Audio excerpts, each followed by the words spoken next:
You know, it's funny. At the beginning of this season, I remember thinking that the witches were going to be really scary, and now they're all basically just really fun. So that's a thing. But with that said, though, everybody, hello! Welcome back to our weekly ReZero Season 2 discussion video. Today we're here to talk about the penultimate episode of this part of Season 2. It's going to continue not this coming autumn season, but in winter. But anyway, penultimate episode for now, episode 12, The Witch's Tea Party. But before we get into it, if you haven't done so yet, go ahead and hit that sub button. Just do the thing. Just hit the sub button. Did you know that if you hit the sub button, you are guaranteed to have an amazing day? Not really, but it would make my day. So go ahead and consider hitting that sub button. Let's go ahead and start the video. Okay, so believe it or not, at the penultimate episode of the first half of Season 2, before we get into our mid-season finale, we get two new characters. So guess what, everybody? That's right, it's your favorite. It's design time. And we gotta talk about two of the new witches. I believe these are the last of the witches, to my knowledge. That's all of them. That's all the, right? Yeah. How many sins are there? 7? Is that everybody? I think that's everybody. Anyway, ignore my stupidity. Let's go ahead and talk about both Carmilla and Sekhmet. Sekhmet. I'm gonna call her Mint. No, not really. We gotta talk about Carmilla and Sekhmet.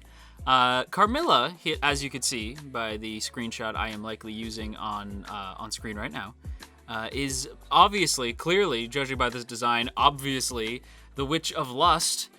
Yeah, don't worry, that also threw me off too. I think it's supposed to, right? Especially by the time you see Sekhmet, the Witch of Sloth.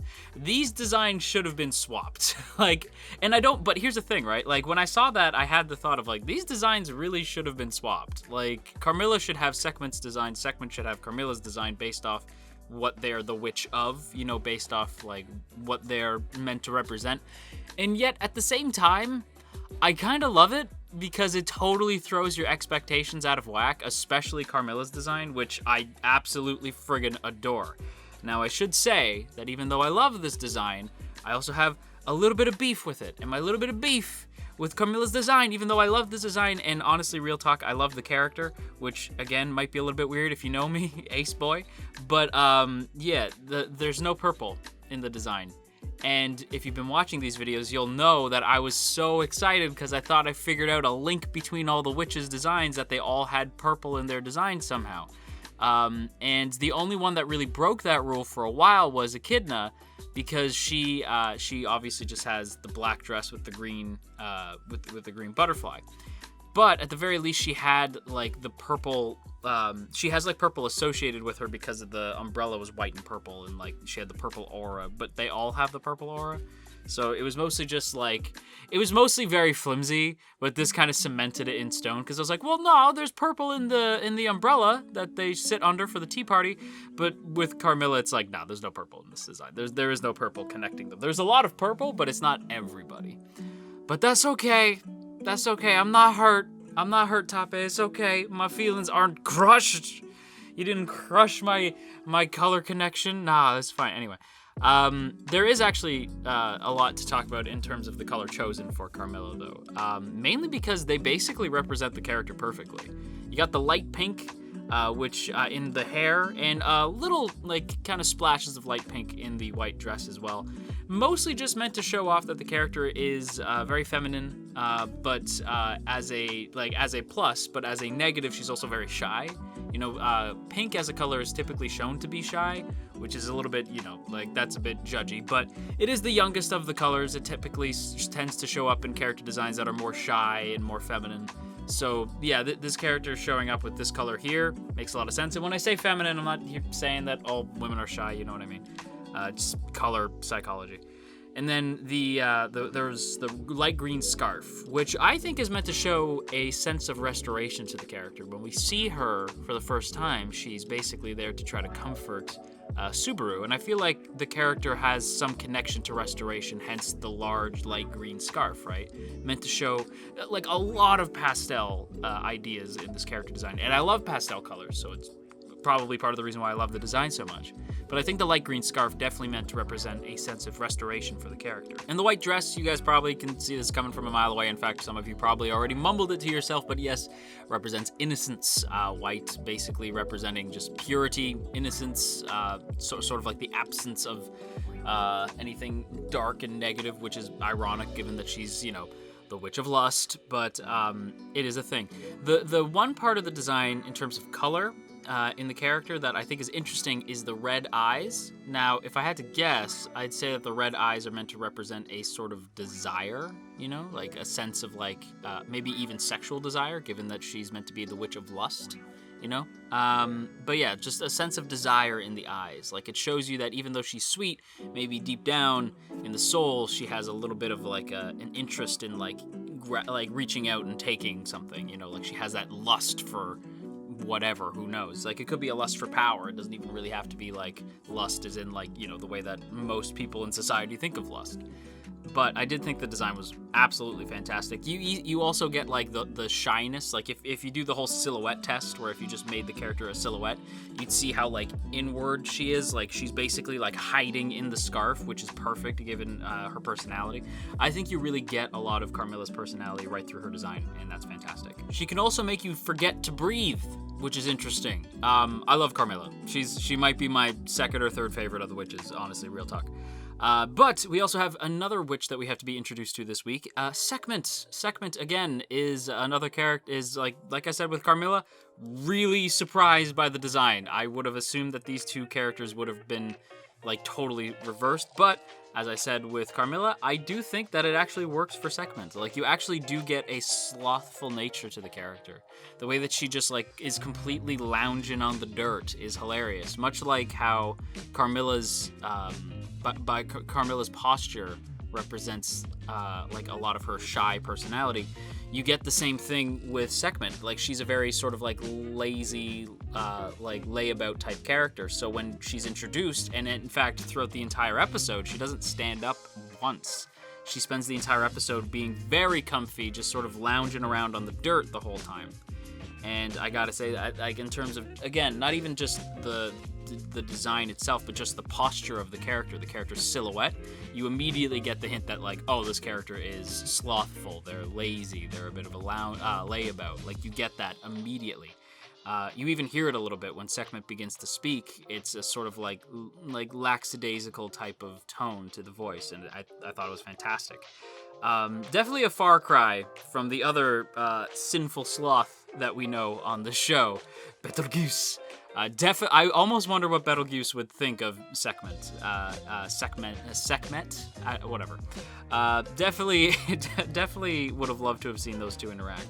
As for the design, lots of purple, so I'm happy. I was like, ooh, purple. Okay, so at least this character's rocking the purple. So she's got the purple hair and purple stockings. Obviously, purple meant to represent mystery and magic, right? Purple, as we've discussed in the past, meant to represent a definite, there's a mystery to purple. You're not really sure what purple's deal is a lot of the time. Purple meant to represent mystery. It shows up in a lot of mystery novels. Purple definitely has been shown in the past to represent sort of a higher class. And with the higher class comes that sense of elegance and mystery, right? Because you don't really know what goes on behind the closed doors of the high class, right? If you're like me anyway. But yeah, purple has always been sort of used to represent mystery and spirituality to an extent, as well as magic. So again, it works really well for the witches as well. And yeah, the fact that it's so heavily part of Sekhmet's design, not only is the hair purple, but the stockings are purple. I think it works very, very well. Also, the black and white dress, which she is working, by the way. That dress is very well suited to her, shall we say. My girl be looking like a 10 out of 10 snack. I'll just say that. The dress is fantastic. But the other thing that's noticeable about the dress is that the white on the dress is almost as white as her skin. This girl be so pale, right? This character is super pale. And I wonder if that's because she doesn't get out much. Maybe she just kind of lounges around. She don't really leave her, maybe she just hangs out in the shade all day. She's I don't need the sun. Vitamin C's for suckers. I don't know. But yeah, I loved both designs. Sekhmet's I love just a little less than Carmilla's. I absolutely adored Carmilla's design. But hey, that's just me. As for what actually happens, like the main plot of this week's episode, oh my god, strap in, dude. I will say the witch party itself, I was hyped for, because as I said at the beginning of the episode, I loved the witches.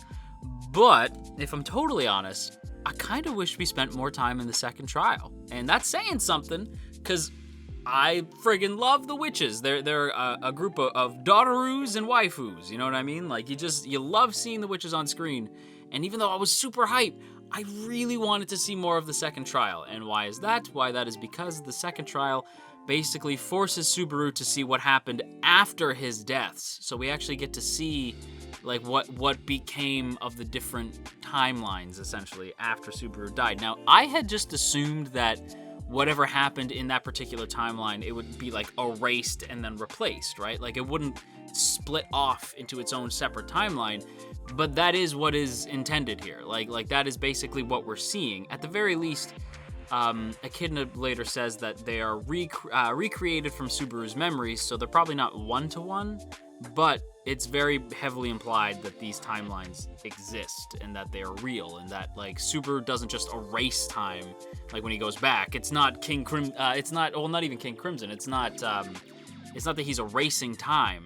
He is erasing, like it continues after, you know what I mean? Like it's that he's basically, it's not that he's erasing that time from existing. It's that he's just going backwards in the timeline and then splitting off into a different branch of time. Universes, multiverse, very confusing.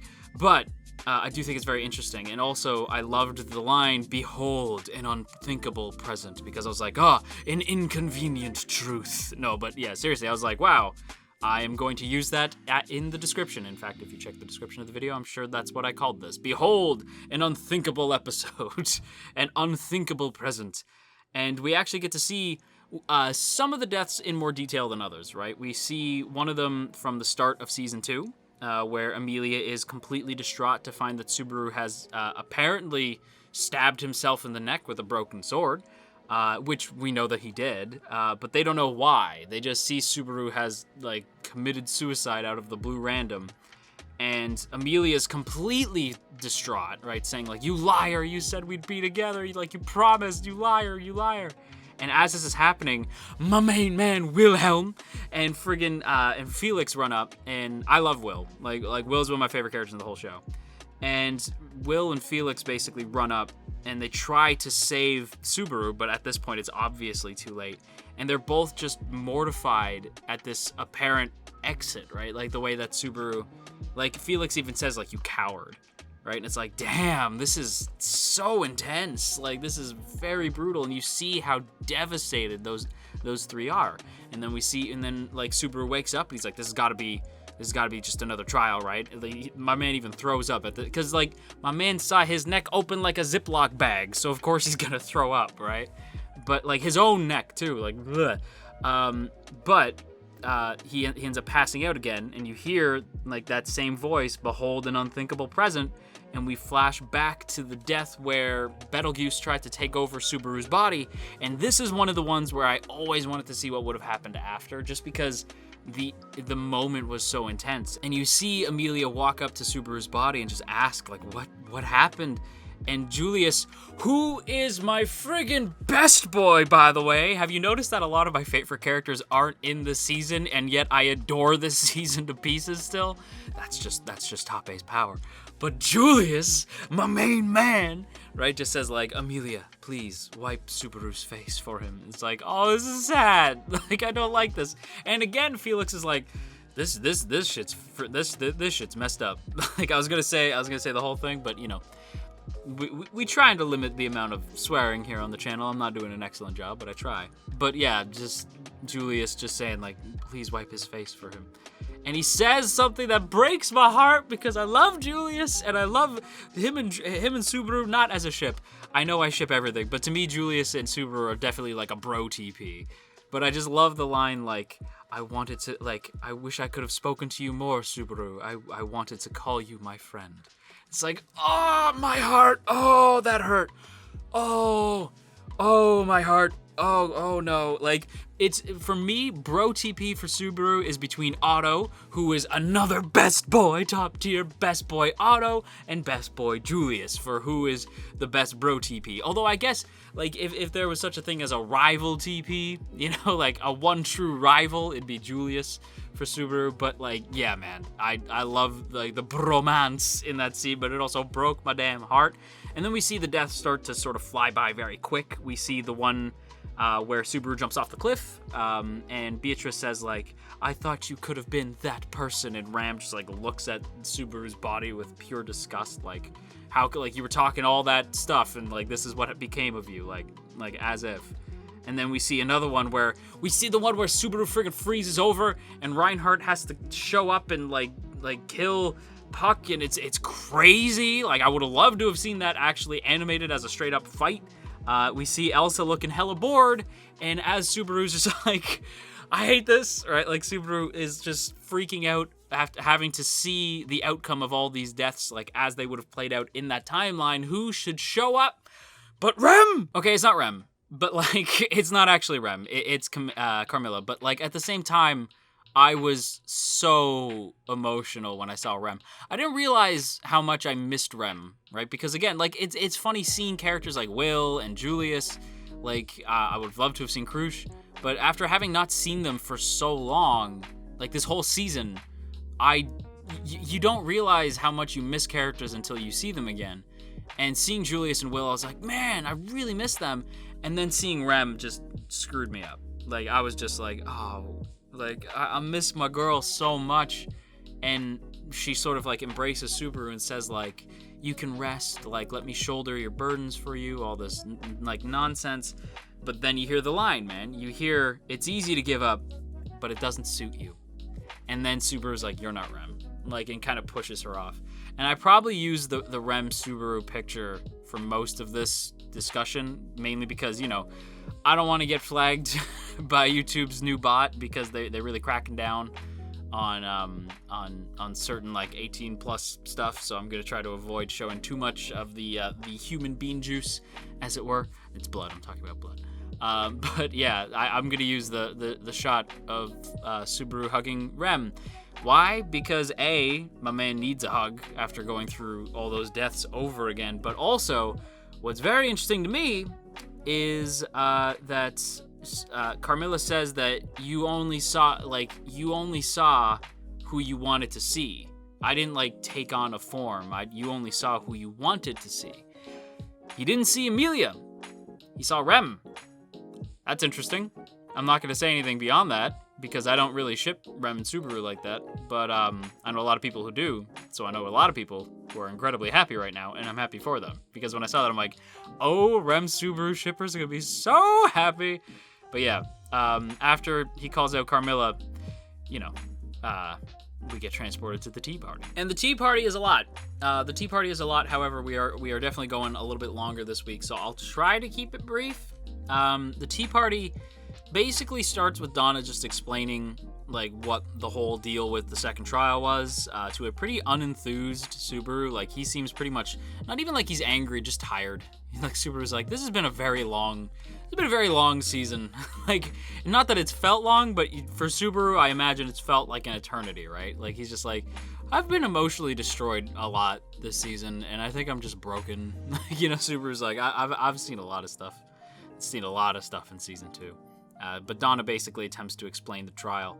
And it's pretty clear at this point what Donna's after, you know? And I saw some people be like, oh, you're not gonna like Donna as much when you find out, like when you find out what she's really after. And I'm like, bruh, I know what she's after. Like, I know she's evil. She's a witch. She says it to your face. Like, of course. You think I'm not gonna like Donna just because she's evil? Bruh, look at, like, most of the people I like. Most of my faves are, like, dramatic evil characters. Like, they're fun. Not that Donna's, like, necessarily, like, clean-cut evil, but, like, what she wants to do is vaguely nefarious. You know what I mean? Like, it's not exactly the most, shall we say, altruistic thing in the world. She basically wants to use Subaru, right? She even offers him a contract. But she says, like, she'll let him use her in turn. But she does want to use Subaru, right? Because, you know, like this whole return by death thing is very intriguing to her, so of course she wants it. My guess is that she basically wants to take that authority from him for herself. You know, she doesn't even want him to have that necessarily. Like, I think part of her wants to just take it and keep it for herself. Could she be greedy like that? But this is definitely, I think, what Donna's after at this point.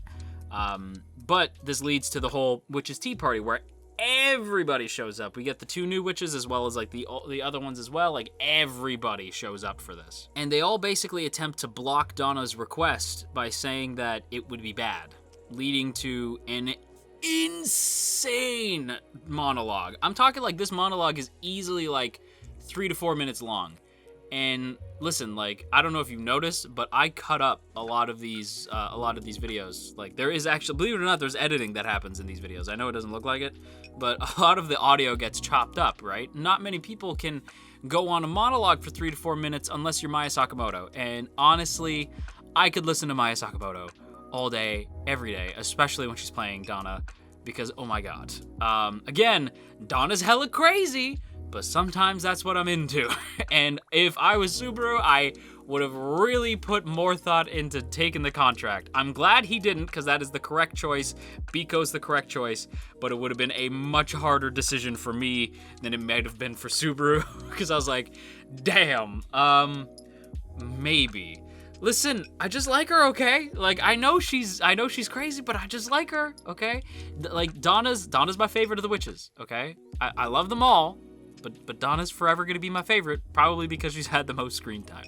But yes, I loved the monologue, and like basically just talking about how she's going to use Subaru and wants him to use her in turn, and together they can get to the best outcome and they can figure it out together, and just loses her mind, right?